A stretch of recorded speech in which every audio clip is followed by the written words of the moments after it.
Tao Yuanming, also known as Yuanliang, was a distinguished poet during the Eastern Jin dynasty.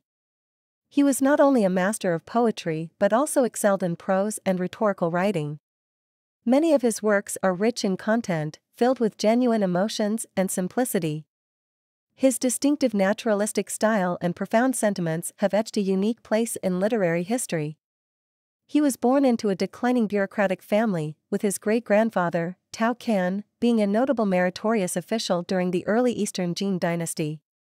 By his generation, however, the family's fortunes had faded. From a young age, he showed a deep love for reading and once held great aspirations for his future. However, he lived in an era when the aristocratic system was at its peak. At that time, talent was not judged based on virtue and ability, but rather the social status of one's family and their wealth. Thus, Tao Yuanming's ambition to utilize his talents through a civil service career, and his dream of greatly benefiting all under heaven, was nothing more than a fantasy. Starting at the age of 29, Tao Yuanming held minor positions such as the libationer of Jiangzhou and the army counselor of Xinjuan, roles he acquired through recommendations. As these roles served as aides to high-ranking officials, he often had to endure arbitrary commands and could hardly demonstrate his potential. At that time, the rulers of the Eastern Jin dynasty were indulgent and the political struggles were complex. Tao Yuanming was known for his honesty and straightforwardness. He detested the corrupt culture of the officialdom and refused to partake in sycophantic behavior or involve himself in corrupt activities. As a result, he repeatedly resigned from his official positions. After leaving his government position and returning home, his life became much quieter. However, his family didn't have enough food to last the night, and his young children cried for nourishment, making life extremely difficult. Seeing such a situation, relatives and friends advised him to return to the government to improve his family's living conditions.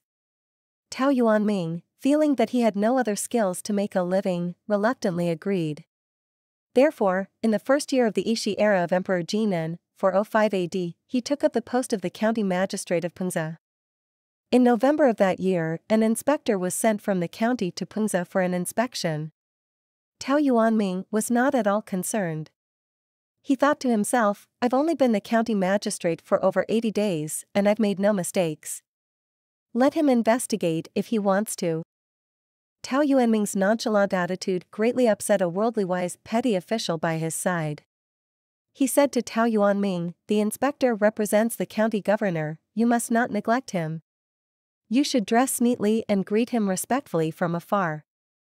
Tao Yuanming sighed deeply and said, "I refuse to bow down to some local child for a mere 5 pecks of rice." This was his way of expressing his unwillingness to humble himself before his superiors just to protect his modest salary. On the spot, he removed his official seal and hastily wrote a piece called The Return, then stormed off. In his resignation, he wrote, "In truth, I was lost but not far off the path, realizing today is right and yesterday was wrong." After that resignation, no matter how impoverished he was, or how many times high-ranking officials recommended him, Tao Yuanming never returned to the government. He led a life of personal farming and seclusion.